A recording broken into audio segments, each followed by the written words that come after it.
Shiva en una historia enseñó los secretos a la verdadera maestría de nuestra vida, bajo un principio elemental que es el tiempo. Hoy vamos a contar la historia de este aspecto de Shiva, del danzante cósmico, y esta maestría que tiene sobre el tiempo, porque también a Shiva se le conoce como Mahakala, el señor del tiempo. La historia es fascinante porque toca distintos aspectos simbológicos de nuestra propia vida. Podemos espejearnos con la historia y los protagonistas para darnos cuenta qué es de aquello de lo que tenemos maestría a día de hoy.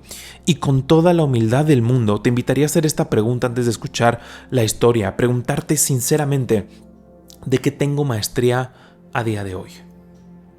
Todo lo que se te venga a la mente. Yo intenté hacer este ejercicio y te soy totalmente honesto, me he dado cuenta que yo no tengo maestría sobre nada. Me queda muy claro que no tengo maestría sobre ningún aspecto interno, mucho menos que decir de aspectos externos. Porque Shiva aquí, esta historia es una gran lección para el orgullo espiritual, para la soberbia y los deseos, 3 pilares de la ignorancia.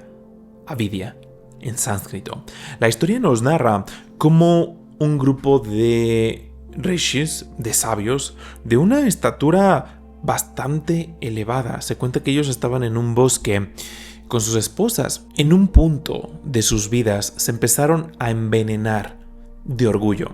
Empezaron a ver todo lo que podían hacer, la aparente maestría que tenían sobre las energías externas, sobre procesos, el orgullo que les invadía cuando gente los iba a visitar, ya sea buscando algún tipo de curación o algún tipo de sabiduría. Se creían maestros del conocimiento también. Y el señor Shiva, de quien habían venido todas estas bendiciones, porque sin el tiempo no podemos hacer absolutamente nada. Entonces, la primera lección aquí, Shiva se da cuenta cómo ve estos rishis tan orgullosos haciendo cosas, sintiéndose maestros. Y dice, si removiera tantito, modificara el curso del tiempo, estos rishis no tendrían nada. Si les retirara aquello que se les ha prestado, si la madre Devi retirara sus energías de ellos, ¿qué sería? Colapsarían al instante. Y Shiva se llena de compasión y dice, voy a ir a enseñarles. Pero la forma que tiene Shiva de ir a enseñarles es fantástica porque decide disfrazarse y con ayuda de Vishnu proyecta a una radiante y bella mujer de nombre Mohini y acompaña a Shiva. Shiva se disfraza de un cazador, se pone atuendos normales, a pesar de que no era posible contener lo radiante de Shiva. Dice, son tan ignorantes, están tan orgullosos que no me van a reconocer. Lo único que oculta Shiva es su atuendo, su apariencia. Pero Mohini va en un aspecto radiante. Y estaban en el bosque los rishis con las esposas y ven que llegan Shiva disfrazado de cazador y llega de la mano de Mohini. Inmediatamente los rishis, los hombres, quedan cautivados por lo radiante, por lo bella de Mohini. Le empiezan a seguir e inmediatamente empiezan a maquinar, decir, nos encantaría que fuese nuestra, cómo podríamos lograrlo. Y un montón de cosas empiezan a pasar a través de sus mentes. Colapsa toda la sabiduría de la que presumían, colapsa todo el dharma, todo el sentido de aquello que está bien, aquello que produce dicha, y fluye de forma natural la ignorancia. Empiezan a querer justificar, esto está en el más alto dharma, tiene que ser nuestra porque nosotros somos la casta más alta, somos los más poderosos, somos los que tienen maestría sobre las cosas, tenemos derecho a ella. De esta forma empezaron a maquinar. En cambio, las esposas vieron y sintieron lo radiante del cazador. Después de todo era Shiva, pero lo observaban, estaban profundamente atraídas a algo importante del magnetismo espiritual, y esto pasa a todos los niveles, es que los maestros nos dicen que en ocasiones uno se puede sentir de forma inexplicable atraído a las personas espirituales. Sin embargo, depende de nuestro estado de conciencia es que entendemos o no ese magnetismo. Muchas personas, al no tener esta maestría, al estar más llenos, si estamos más llenos de deseos, si estamos más atados a la parte física, este magnetismo espiritual nosotros lo vamos a interpretar como un deseo físico. Puede ser una mujer sumamente espiritual y el magnetismo espiritual que está fluyendo de forma natural, una mente llena de deseos, llena de lujuria, lo va a interpretar como eso, como una mera atracción física. En el caso de las mujeres que también habían sido tomadas por la parte externa de las cosas, pues se habían contagiado de la soberbia de los rishis, habían adquirido orgullo en su posición, este magnetismo de Shiva lo interpretaron a mera atracción. Es que el cazador, qué radiante es, qué atractivo es. Y los rishis se dieron cuenta de esto y vieron que venía acompañada de Mohini, y dijeron, ¿quién se cree que es este? ¿Quién se cree que es? Vamos a utilizar todo nuestro poder para destruirlo. Y empezaron a convocar, utilizaron todos sus poderes ocultistas, su maestría de las energías y empezaron a enviar formas terribles a Shiva. Empezaron a mandar encantamientos a Shiva, a atacarlo. Energéticamente lo empezaron a atacar. Y Shiva simplemente sonrió. Y todo lo que llegó a él se empezó a despojar de esos ropajes, de ese disfraz, y simplemente empezó a danzar. Esto se llama la Tándava de Shiva, la danza cósmica de Shiva. Todo lo que le iban arrojando, y esto tiene un profundo simbolismo que lo vamos a explicar ahorita, porque todo lo que le iban arrojando a Shiva, él no se molestó como en otras historias que se cuenta como Shiva enfurece y abre el tercer ojo y quema. En esta ocasión no era la lección, no era lo que quería enseñar. Todo lo empezó a absorber y lo empezó a integrar a su danza. Conforme le iban aventando alguna criatura o varias criaturas, energías de todo tipo para lastimarlo, él lo iba integrando de una forma rítmica, de una forma perfecta, haciendo de su tándava una obra de arte. Poco a poco era tal el poder de esta tándava. Después de todo era Nataraya, el danzante cósmico que mantiene el equilibrio, que mantiene a los mundos en donde están, que los crea, que los preserva, que los destruye. Todas las deidades, todos los dioses, Vishnu, Shiva, todos representan una ventana hacia el absoluto. Y en este caso, en Nataraya se ve representando el equilibrio cósmico, el balance entre todas las fuerzas, cómo son integradas a la creación, a la preservación y a la destrucción. Y al tiempo que los rishis veían esto, poco a poco la conciencia fue regresando a ellos. Recordaron la causa por la que habían empezado sus senderos espirituales. Recordaron a quién le pertenecían todos esos poderes, todas esas habilidades. Recordaron que la fuente era la divinidad. Vieron a la divina Maya representada en Mohini, a la señora de las energías, a la señora de la Shakti, Adi Parashakti, y vieron cómo estaba en su aspecto engañoso, cómo los había estado confundiendo, pero después de todo era por su más alto bien, para revelarles todo de lo que no tenían maestría, darles una lección de humildad y que voltearon a ver a la fuente de todo. Fue podríamos decir, y adaptado a nuestra vida, poco a poco entrando en la simbología, porque podemos quedarnos en los aspectos elevados de las historias y la parte macrocósmica, pero esto está sucediendo a día de hoy en nuestra vida. Porque, ¿qué le estamos arrojando actualmente a la divinidad? Es algo bien importante. ¿Qué le estás arrojando tú para poder satisfacer o para poder justificar tu propia ignorancia?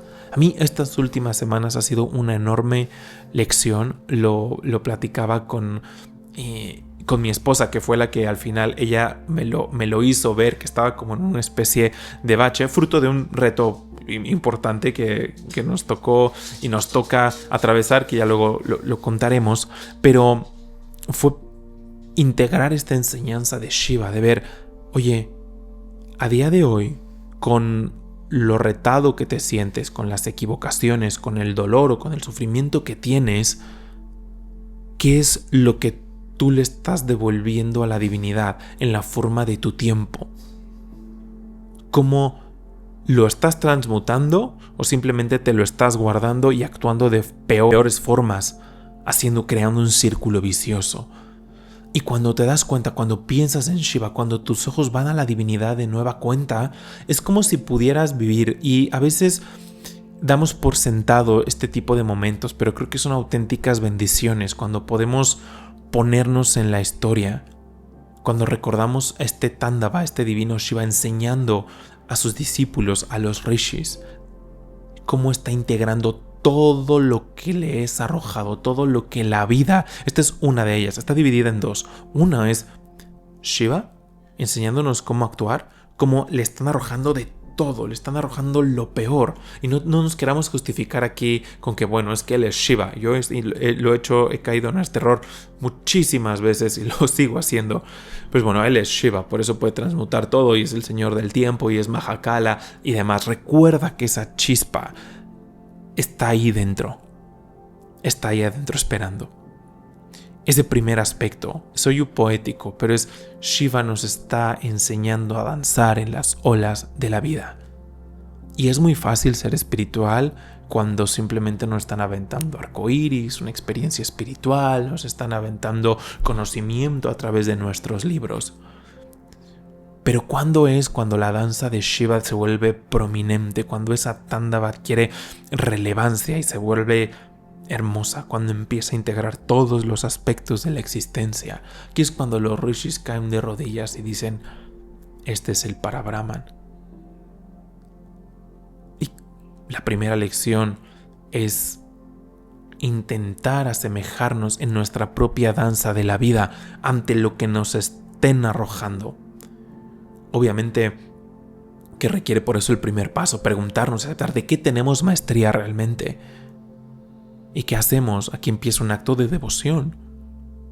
Porque a la divinidad, como tú le concibas, le dices: no tengo maestría de nada y gracias por mostrármelo, arrojando todo este tipo de energías que me doy cuenta de cuál es la realidad actual. Y en ese mismo acto de devoción, de humildad, es: ahora enséñame a danzar como tú danzas para sostener los mundos. Y es que empieza a integrar, y es que aquí muchísima gente, héroes espirituales, héroes en la vida, aunque no tengan la categoría de espiritual, admiramos esas vidas por cómo han integrado cosas buenas, pero también las muy malas, eventos dolorosos, los han integrado a su vida para hacer una obra de arte, demostrándonos que es posible hacerlo. Cada quien lo puede intentar con el reto que estamos pasando a día de hoy. Entonces, primero es eso. ¿Cómo armonizar? Guíame para integrar una práctica para que esto no solamente quede en una historia, es a meditar. La práctica de la meditación es en buena medida la danza de Shiva, porque cuando tú estás en meditación haciendo tu esfuerzo de autoconocimiento, de experimentar a la divinidad, ¿qué es lo que nos empieza a aventar la mente en la forma de estos rishis que se creen maestros? La mente se cree maestra del entorno, de las energías, se cree la hacedora y te empieza a aventar pensamientos, distracciones, deseos, lujuria, ira, un montón de cosas. La meditación, este es el simbolismo a un nivel súper profundo. Lo que sucede cuando estamos en esos estados. Y Shiva nos dice: nos aquietamos en el cuerpo y en la mente para que el alma empiece a danzar. El alma no necesita todos los medios del yoga, la meditación, nuestras técnicas de pranayama son medios para aquietar aquello que está obstaculizando que el alma brille, que el alma se exprese, que es la danza de Shiva. Por eso decimos que está adentro y hay que quitar, hay que limpiar y se tiene que ir integrando poco a poco. Intenta llevar esta historia, por supuesto, a tu vida, pero también llévala a tu meditación. Cuando lleguen las distracciones, cuando lleguen los pensamientos, cuando llegue la pereza, cuando estés quedando dormido, dormida, cuando estés solamente centrando en los peores escenarios posibles que puede tomar tu vida, cuando te estés olvidando de aquello que nos ha dado tanto, que es el sendero espiritual. Y les digo esto con toda seguridad porque a mí me ha pasado, y en estos días me ha pasado, que te vas poco a poco olvidando y cayendo en círculos viciosos destructivos de forma interna. No te dejes hacerlo, porque eso puede llevarnos e implica la aniquilación de nuestra vida espiritual, por lo menos en el lapso de esta vida. Ponlo a prueba hoy en la noche o en la mañana con un mantra de Shiva. Hay un montón de mantras de Shiva. Si estás en Aurora, te recomiendo hacer la meditación que hicimos en honor a Shiva. Hazla, dura 40 minutos, pero es una meditación, creo que con los mantras que tiene son muy lindos. A mí en especial con el tema de los miedos y este tipo de escenarios me ha ayudado muchísimo. La he hecho ya varias semanas, la tienen ahí disponible, la hicimos en vivo.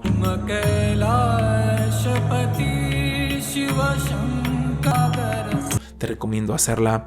Si tú no estás en Aurora, no pasa nada, simplemente busca un mantra de Shiva. En este canal he compartido varios e intégralo a tu meditación a la luz de esta historia. Lo segundo, como primero es eso, integrar esa danza a tu vida, aprender de aquel que sí tiene maestría, de Shiva, o de la divinidad como tú la concibas, Krishna, Vishnu, la misma madre. La segunda es cuando nos ponemos como los rishis.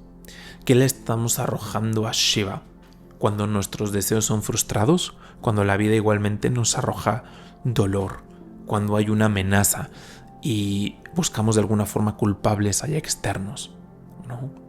Cuando vemos bloqueados nuestros deseos, porque aquí los rishis ven su deseo bloqueado, su deseo de poseer a Mohini por Shiva, y al mismo tiempo lo ven como una amenaza porque sus consortes son atraídas a Shiva.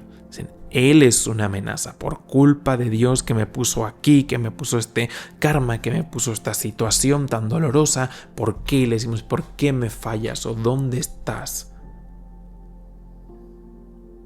Y le atacamos. ¿Es hasta cierto punto un alivio? Estas historias, como están pensadas para todos los momentos de nuestra vida.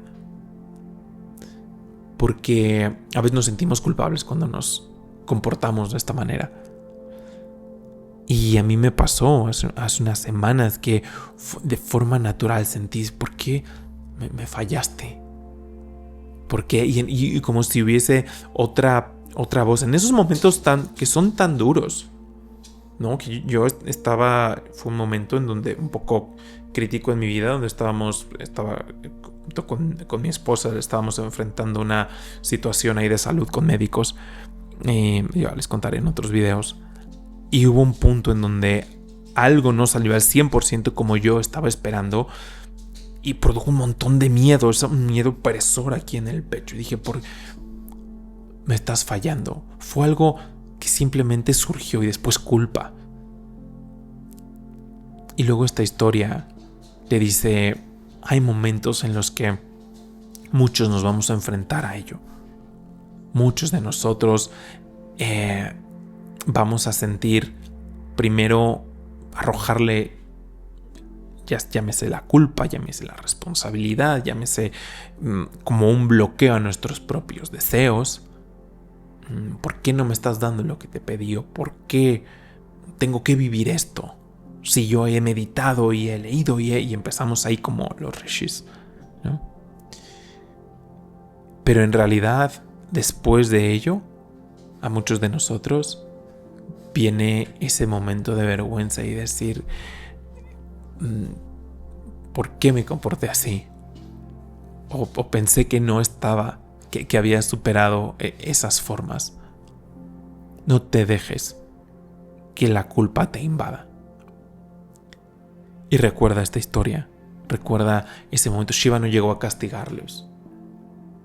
Shiva llegó a enseñarles lo que implica la auténtica maestría de integrar tanto las cosas buenas que nos pasan, sí, esas bendiciones, pero también cómo integramos y cómo construimos sobre aquellas cosas nocivas.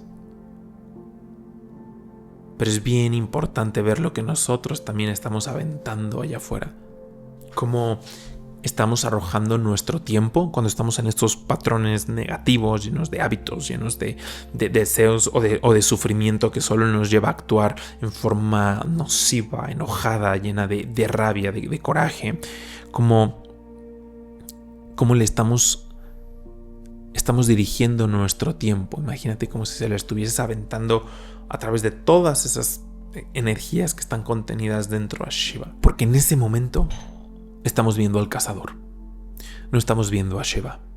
Y ese cazador es una amenaza para satisfacer nuestros deseos o para satisfacer nuestro status quo de la vida. Que a veces la divinidad nos ve en patrones muy compulsivos cuando ya llevamos mucho tiempo, y es ese momento en donde podemos decir que es una bendición muy extraña porque duele, pero tengo que sacudir a bueno, así me he sentido yo, por lo menos. Tengo que sacudirlo. Y cuando te sacudes después de ese momento, bueno, me atrevería a decir, solo les puedo contar un poquito de cómo me ha tocado vivir y cómo me ha tocado un poquito integrar esta historia a mi vida. Es después de esos tiempos que eran necesarios para saber en dónde estábamos genuinamente y en dónde creíamos estar. Y Shiva destruye la ignorancia. O sea, creías que estabas la vida espiritual, no va de jerarquías, no se mide como tal, pero es la única analogía que en este momento me viene a la mente. Creías que estabas en el escalón 12, pero en realidad estabas en el 6, pero estabas intentando pasarte al 13 y nunca ibas a pasar del 6 porque ilusoriamente estabas en las nubes. No había, era ilusorio. Te tengo que poner en donde realmente estás para que veas lo que tienes que trascender, pero hay que destruir todo esto. Y a menudo destruir todo eso duele. Y se da a través de ciertas experiencias que nos causan sufrimiento. ¿Y qué viene? ¿Cuál es la secuencia? ¿Por qué me fallaste o dónde estás aquí? Y después ese arrepentimiento de decir, ¿por qué me comporté de esa forma? ¿Por qué dudé? Y todo este tipo de cosas que ya sabrán, ya se identificarán muchos. Pero después de ese baño de humildad, empezamos a ver con más claridad. Y a veces lo que nos detiene de la segunda etapa, de la vergüenza o del enojo, de la rabia, es simplemente cerrar los ojos en humildad y estar abierto, es decir, estoy receptivo ante lo que me quieras enseñar. Y es que se va a desencadenar un montón de enseñanzas, un montón de cosas que no veías, que ahí estaban viéndote a los ojos, que estaban gritándote que tenías que cambiar. Y es que el confort llega. Y es que al mismo tiempo, genuinamente creo que los medios, las formas para trascender esa dificultad también son revelados. Pero de lo contrario, en muchas ocasiones, sin esos momentos duros, seguiríamos siendo los mismos.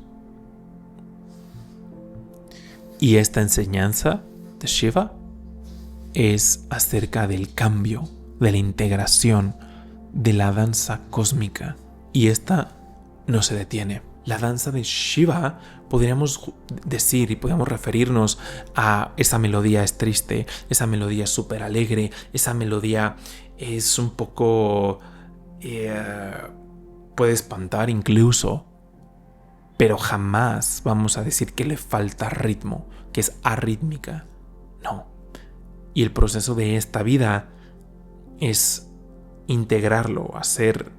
Si esto soy poético, pero al final es hacer una sinfonía con distintos modos, con distintos temas. Un tema feliz, muy dichoso. Otro tema un tanto oscuro, intenso. Algo de nostalgia, algo de dolor.